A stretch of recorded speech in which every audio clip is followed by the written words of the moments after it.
I'm Rob Jaczko. Welcome to Coffee Talk.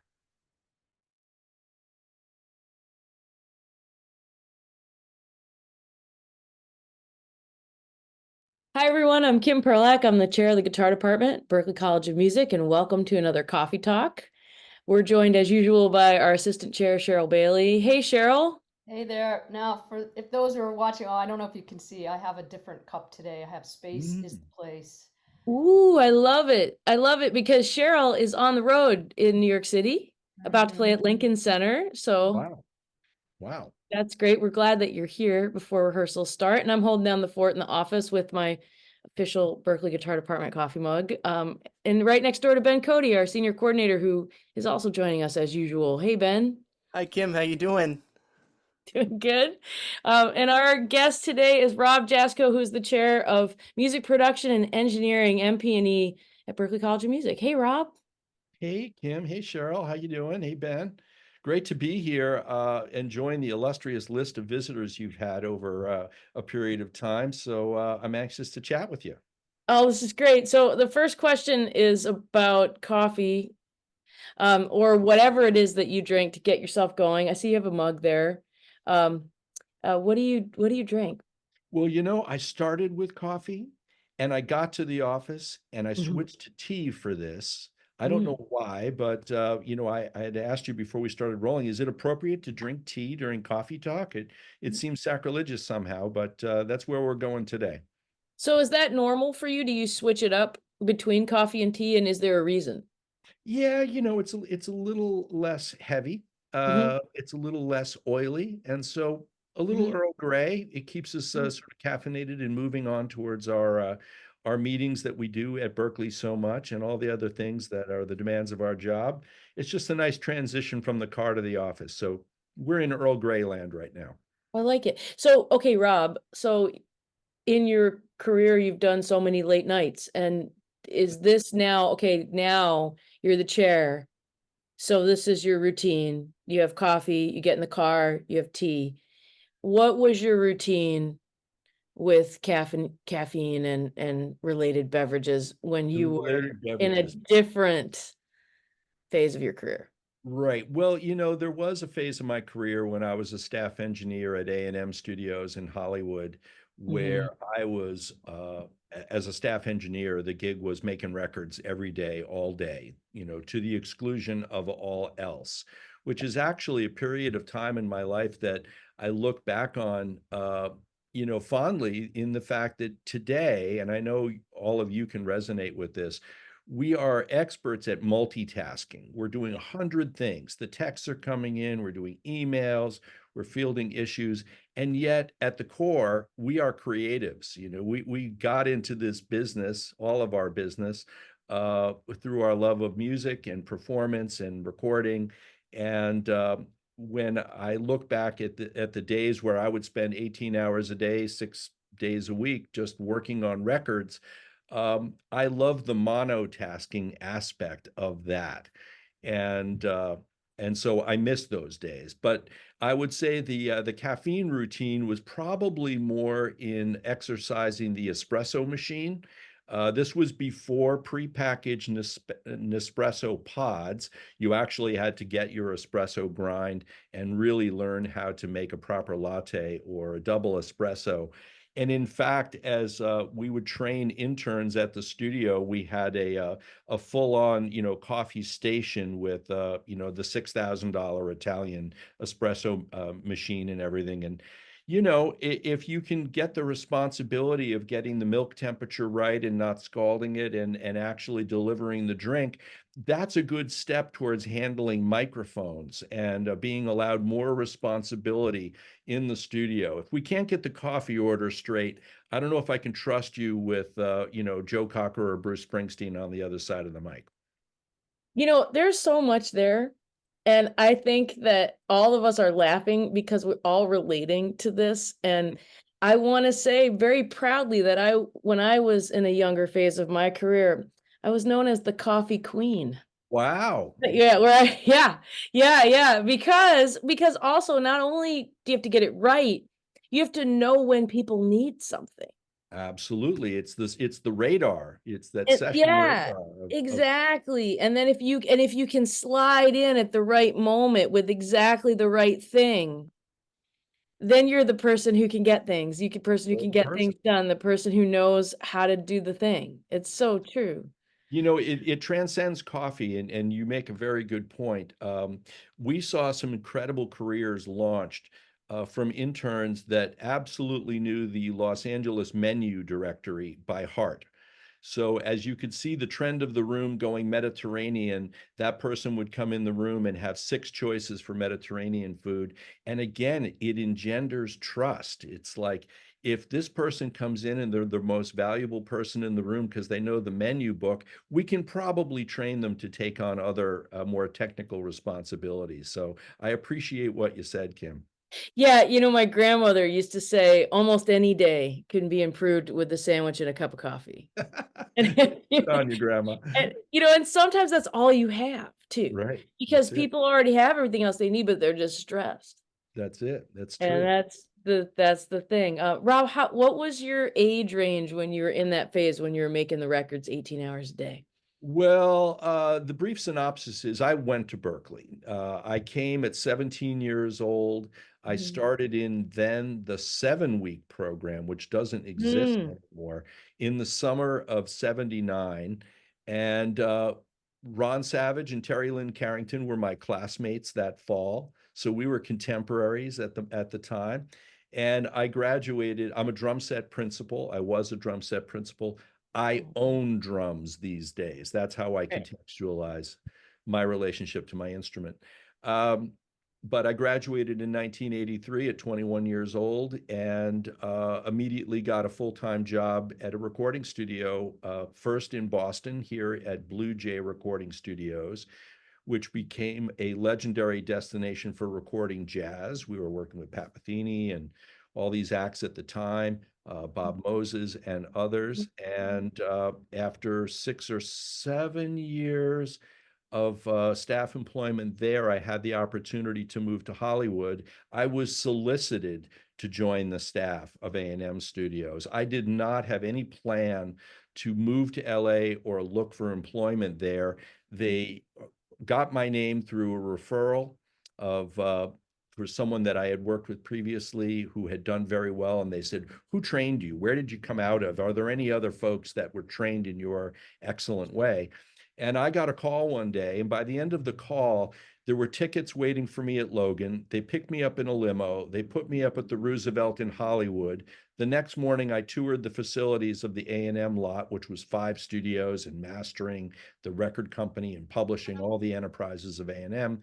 And by the end of the tour, they offered me a gig. Mm. And I called my then girlfriend and now my wife of 34 years and said, "Honey, I've got great news. This all went really well. They offered me a gig. Would you be willing to move to Los Angeles and get married?" And so I knew I had to have a sweet offer of like, beyond me taking a cool gig in LA and moving cross country. And fortunately, she said yes to both. And we enjoyed a long, great, productive stretch living in LA and me working at A&M during a time where the work was uniquely done in recording studios. We weren't doing all of this at home yet. So it was a great moment in the industry where we were coming out of, A&M it was and is under the name Henson now an A-level studio in Hollywood. The biggest names in the industry were filling all 5 rooms. And it was just an exciting time in the business because, as I said, the work was uniquely done in studio and not in the way that we do it now. So I started there in January of '89, and day one of my employment was day one of the Don Henley End of the Innocence album that was parking there for the next 4 months. They'd been recording it for 2 years all over LA, and the project came into A&M on the very first day that I started, and I was assigned to the gig. And I spent the next 4 months with Hollywood royalty of actors and actresses and everybody coming in for the Henley sessions. And what an iconic record. It was just a tremendous album. Danny Korchmar was co-producing. And of course, I love his guitar playing and all of his contributions. And that was the rhythm. You know, we were working on Henley, but next door you had Sting and Bruce Springsteen and U2 and Barbra Streisand and Joe Cocker. And all of these acts were working daily in a 5-room multiplex. And the beauty of that time was that you'd get this cross-pollination that would happen in the lounge or at the coffee station. So Sting is standing there getting a tea, and Springsteen comes around the corner, and before you know it, everyone is sort of cohabitating on each other's projects. And I think that in the way that we work now, where we're all in our bedroom with a laptop for certain phases of a record, I miss the cross-pollination or the camaraderie that's engendered by that style of work. That's such an interesting point. I was stuck in traffic yesterday and I heard Michael McDonald interview. He just wrote a book about his life and he said something really interesting. I wonder your take on it. He said that when he got his gig with Steely Dan and then with the Doobie Brothers, he felt like people will say that it's there, oh, you were lucky. And he's like, yeah, I do think it was luck, but he started to redefine luck as something that comes to you from beyond your control. It's just that like this is sort of an opportunity given to you. And so instead of thinking like, oh, it's luck and whatever that means, like in a non-proactive way, you think now it's my responsibility to live up to it and take full advantage.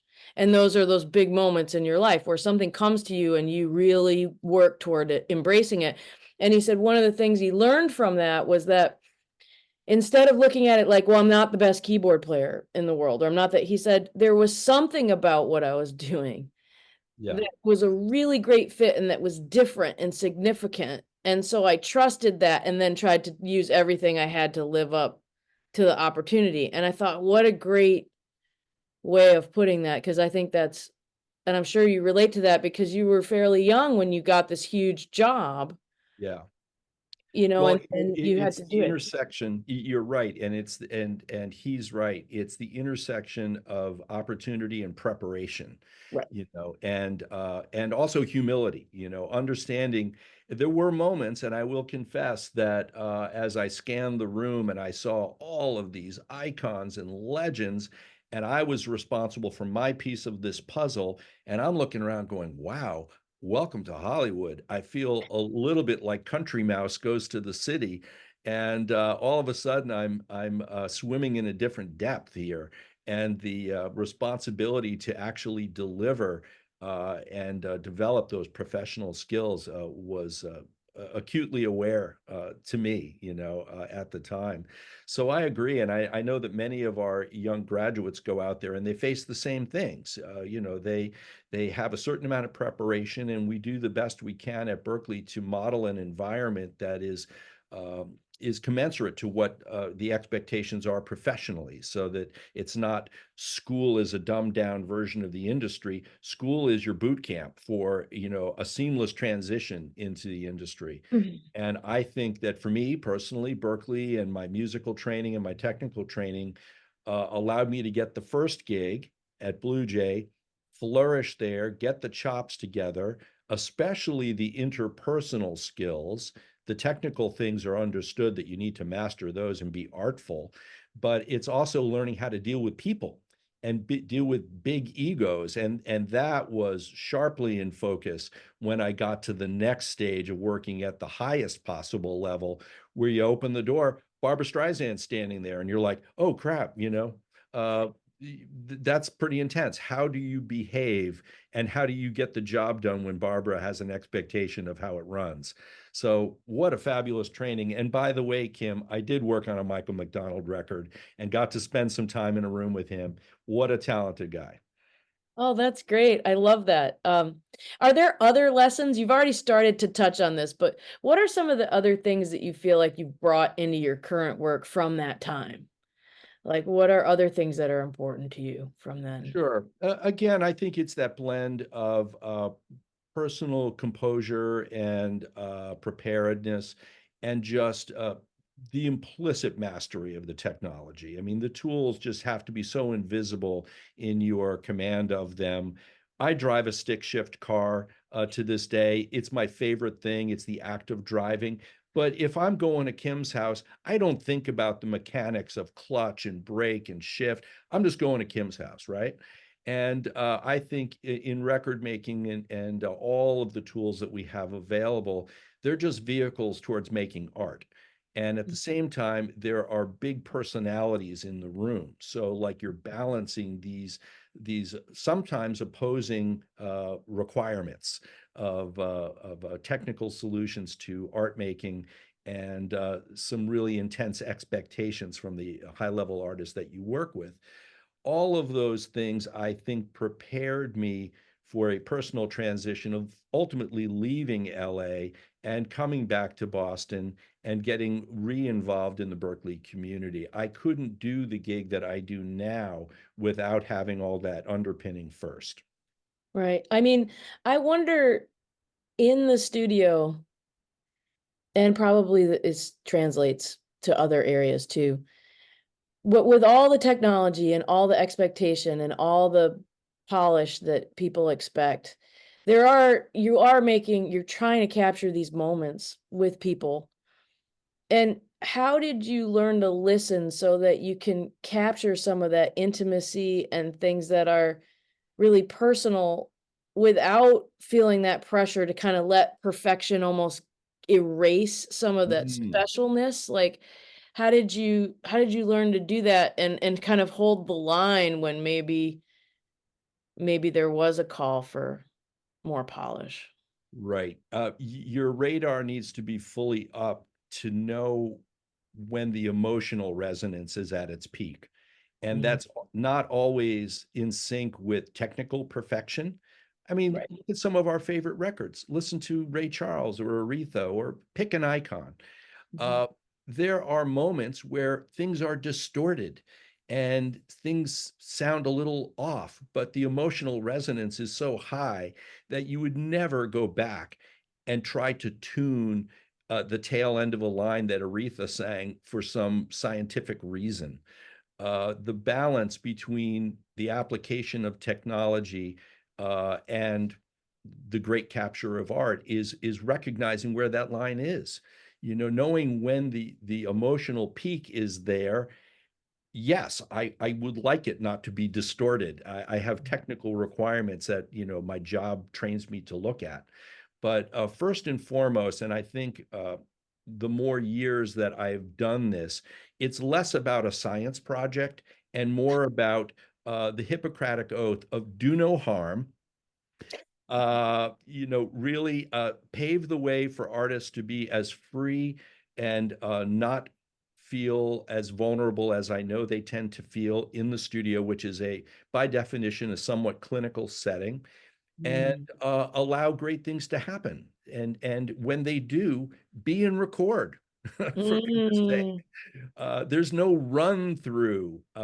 We worked with James Brown, and that was a tremendous experience. There's no run through with James Brown. When it's rolling, you're in. And I hope that everything is prepared to capture it, because when the man starts singing, that's what you get. And you need to be ready for it. So James Brown, Annie Lennox, another tremendous artist that we worked with that just was a transcendent skill in terms of a vocalist. And I'm mentioning vocalists because you know, they're some of the most impressive musicians to work with, because this thing comes out of their body. It's Mhm. not that I'm not impressed with drummers and bass players and guitar players, of course, but there's a special thing that happens with vocalists because they open their mouth and it's a signature sound that affects millions of people.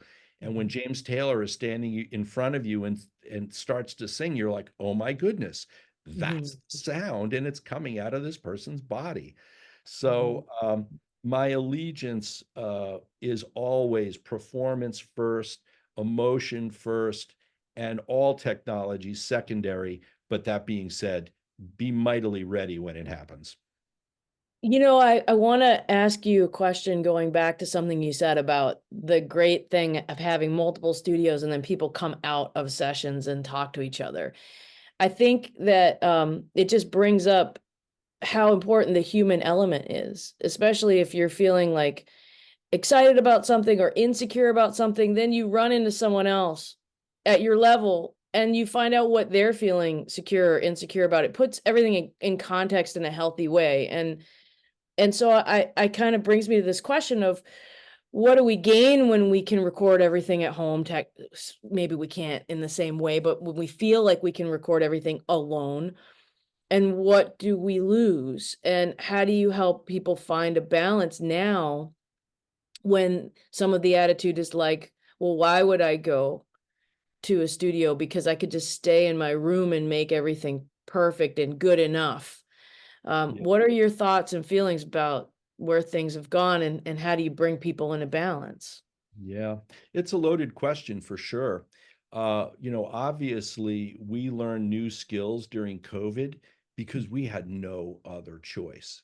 It was either you found a way to pioneer Zoom and audio movers and collaborative workflows over the internet and wrangle the laws of physics in order to be able to play in time over a broadband connection.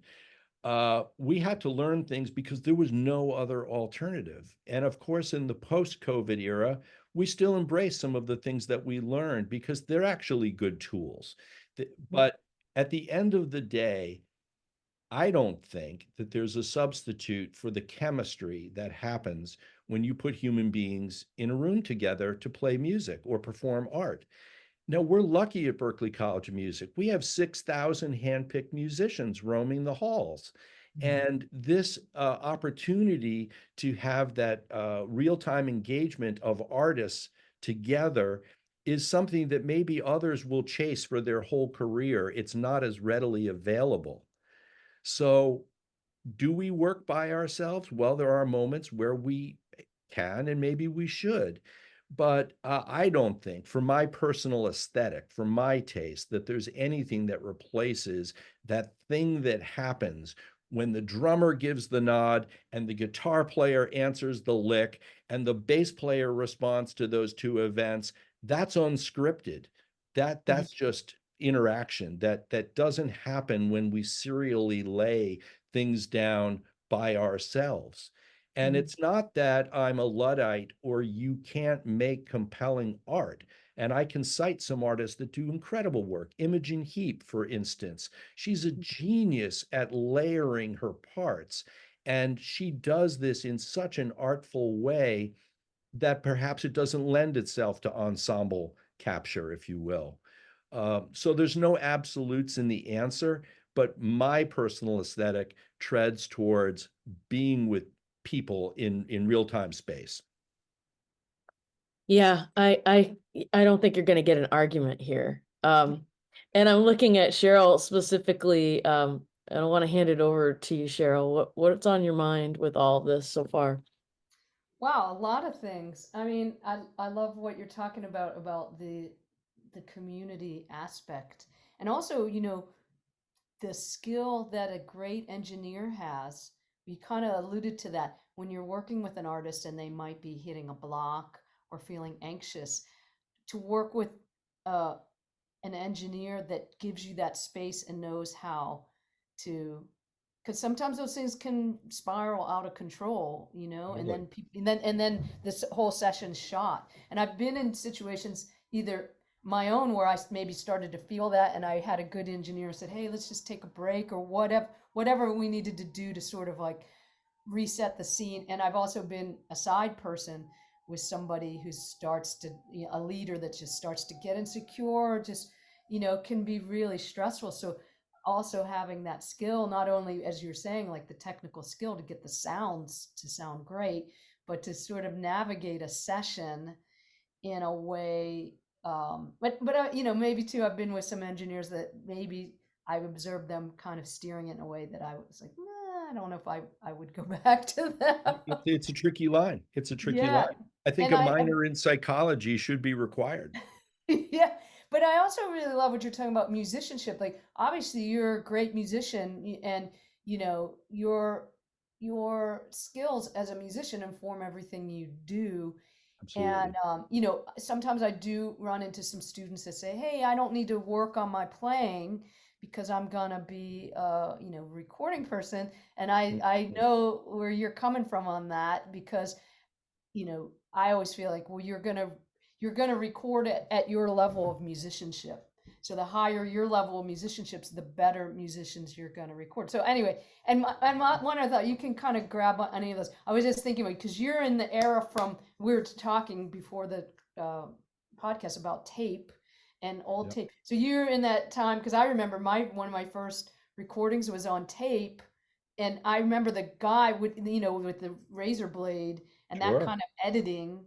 And so I don't know, you've seen that whole sort of thing. So I'm just curious your thoughts about even sound quality because I'm into vinyl. I have a really cool setup to listen. I love to Sure. listen to vinyl. And we have a generation of ears who hasn't maybe doesn't know the difference. Sure. Well, we talk about this a lot in MP&E, and I'm always keenly aware that you don't want to be the old guy or gal in the room that says, "Well, back in my day, this was awesome, and this is how we used to do it." But not for naught, when you worked on analog tape, you had to commit to an idea. You had limited real estate for gathering parts.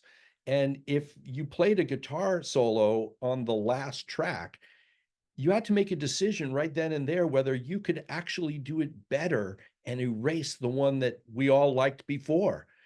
And so there's a commitment component that I think we always shine a light on the commitment component, even though I could have 700 sax solos to sort out. My goodness, when are you going to sort that out? When is later to sort that out? I'm having enough difficulty living in the now, let alone setting aside a week to sort out 700 sax solos, only to find that nothing is compelling there. I want to know about this now and if it's adding to the record. So, coming from the tape era of commitment, I think there's a lot of value in that mindset, and I carry that over into my work inside a computer. I don't treat the computer as just a dumping ground for everything I could possibly capture. Now, there's a time and a place for that approach, but I like a more focused approach to recording and production where when we play that rhythm guitar part, it then informs how the piano part fits against that next. And so I need to be solid with my commitment to that rhythm guitar part. And then when I cut the vocal, those holes in the phrasing are perfect opportunities to have a little answer lick. But if I don't know what the vocal is, how do I know what the answer lick should be? So there's a cumulative sort of mindset to the commitment phase that we used to have to do on analog just because the medium required it. I really love that, Rob, because I feel like when we're teaching, we have studio skills classes, but I feel like this happens in my ensembles as well. The ability to demonstrate an idea with intention and Mhm. knowing you can nail it. Right. There's something that's lost because I'm holding up my phone if you're listening without looking. People just think, "Oh, I'm just going to do it over and over again." But to be able to do it and have someone produce you and say, "I need it to be more like this," and then you can execute it. In order to say that, you have to at one time, it really helps to have been able to demonstrate it yourself because then you can hear the difference. Sure. And Sure. I think that's what people miss when they feel like, oh, this is a way out of having to do that work on my Mhm. musicianship. A But shortcut. I don't think that production is a shortcut. I think it's a microscope, Yeah. honestly. It's a deeper road if you do it right. And that's when you'd have some longevity, I think. Absolutely. For me, I'm going to get a t-shirt that says one word on it. It says parts. I'm all about parts. Show me parts. Great session players. If you think of it, again, back to great records that you admire, old or new, what the final analysis is, there's great parts in there. The Yeah. arrangement, mixing Mm. is easy when the arrangement is baked in. I've always tried to analyze this. It's like, why do some projects, why does the puzzle go together so easily? And others, it's like a labor to find a balance or a relationship between the elements. And it all comes back to arrangement, to performance, and to parts. And when those ingredients are in line, then the record comes together very, very easily. There's no mystery of why I just push the faders up and it sounds like a finished record. And so it's been a fascinating sort of discovery. As a young engineer, I often wondered, and it was partly true, that it was my lack of skills in putting this together that made the projects not feel so complete or integrated. But what it was is that I hadn't yet had the opportunity to work with really, really, really great musicians and Mm. who understand the production of their tone and parts and the intent of the whole song, not just their part. Because I think we all know examples of where someone comes in for the playback in the control room and they say, turn up my guitar part. It's like, okay, I see where you're coming from. Yes, maybe, but maybe quieter actually serves the general purpose of the story better than your part being loud. So there's so many lessons in here that are fascinating to uncover.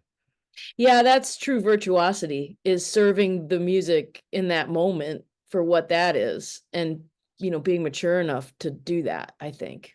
Right. So Ben, this is the perfect moment. So Rob, Ben asks a question to every person who's Okay. our guest, and I'm gonna just hand it right over to him. So, what is the question that you think students should be asking that they're not thinking themselves? They're not thinking of asking it themselves. Wow. That's super broad. Uh, I think the question is easy, and it is, how can I help? That's the answer. That's the question. How can I help? What can I bring to the table to move the ball forward? And sometimes that means do absolutely nothing and be invisible. That's how you can help. And then in others, it's like, let's be surrogate brother, surrogate dad, cheerleader, and coach, even though that's not your job description in the room. Uh, so, how can I help is my answer to that. That is so true. And I looked at Cheryl's face, and I think that's our job description. They've been saying, what is the chair? We've been going to these meetings, and there's a job description out there somewhere, buried somewhere. Yeah, And that's almost like what basically you could just make it that line. We ask the question every day, how can I help? right. And then I mean, I feel like it throws it all into a service mindset, which is really powerful, but I really think it's true. Yeah, I agree. And you know what? Unfortunately, not everybody comes at it from that perspective, right? And I find that if you distill all questions to that, then I think you're in a better path. You're in a better position. Not everyone will approach it that way, but our colleagues that do are our favorite colleagues, right? If I call the guitar department, I know that my friends over there are going to help me out. So hopefully they feel the same. Yeah, and I think, I mean, it's just a good thing for everybody to take, as we always have a little bit of homework on every episode. And I think if you really reflect on it, it also puts you in a bit of a driver's seat, because if you're insecure about something and you show up asking how you can help, it takes that judgment focus off of you. And I think if we're all honest, the things and the times where we feel that didn't go well, that's not the question we were asking in our mind. Right. We were Exactly. asking, like, what on earth is wrong with you? Or Yeah. why can't I do this? Or Right. what's I'm happened entitled here? for more. Yeah. Yeah. Yeah. Yeah. Instead of saying, okay, I'm in this situation, how can I help? Right. That would be a very interesting thought experiment. It would be. Yeah, and humility is also a great quality. We can teach Pro Tools shortcuts and technical things and how to cut tape, but it's Mm, very difficult to teach humility. And that goes a long way to success, because when we get into the room with super famous musicians, your ego is not the most important thing in the room. It's your artist. And you, Kim, you use the word service. This is a service industry. You are paying me to do a job. That job description isn't always clear, but I'm always there to advance the goal of the artist. And it is a service industry for sure. So, we have to have humility and patience. Those are the Zen qualities that give you a 45-year career in this business. Yeah, I mean, I couldn't have said it better, and that's a really incredible thing to think about, and really timely as we come to the end of our hour. Sheryl, what's on your mind? Any final thoughts as we're wrapping up? No, I wish we had more time because there's just so much inspiring talk here. But I really love, I think whether you are a performer, into performance or just playing or recording, there's just so much we can take from this discussion that just translates. So it's great. And thanks for making the time to be on the show with us. Well, Yeah. thank you for asking. I was honored. I've made the short list now, so this is very cool. And I love the discussion, and I love the fact that you've been doing this for so long and you've amassed a library of these great talks. It looks like I have some homework and some listening time to set aside, so I'm going to go back and troll the archive.